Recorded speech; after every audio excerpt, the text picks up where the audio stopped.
আপনার এই যে এগুলাতে ফুটা ফুটা বলতেছিলেন না, সুই ফোটানো, ওগুলা কম মনে হচ্ছে এখন? হ্যাঁ, এই যে যে ওষুধ খাওয়াচ্ছি, এটা খাওয়ানোর পর থেকে এগুলাতে যে গলা থেকে মাথা পর্যন্ত বলতেছিলেন, কি বললো ওটাকে?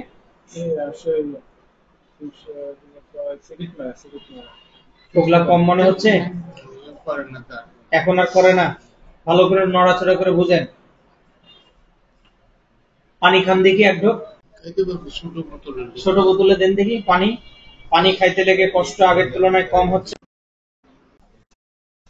আপনি আগেও পানি খাইতেন, এখনো খাইলেন, কষ্টটা কতটুকু ডিফারেন্স বুঝলেন? বহুত ডিফারেন্স। বহুত ডিফারেন্ট। মানে আগের তুলনায় এখন পানি সহজে খেতে পারলেন এরকম?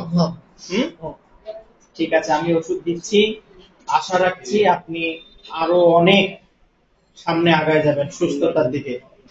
ঠিক আছে, বাকিটা নিজের পাপের জন্য আল্লাহর কাছে মাফ চান। সে যদি আপনার দিকে তাকায় তাহলে তো আর কিছুই লাগে না, আমরা তো ওসিলা মাত্র। তবে আপনাকে ভালো ওষুধ দিয়েছি, কাজ করেছে বিধায় আপনি বসে থেকে রেজাল্টটা পেলেন। বুঝতে পেরেছেন? ঠিক আছে।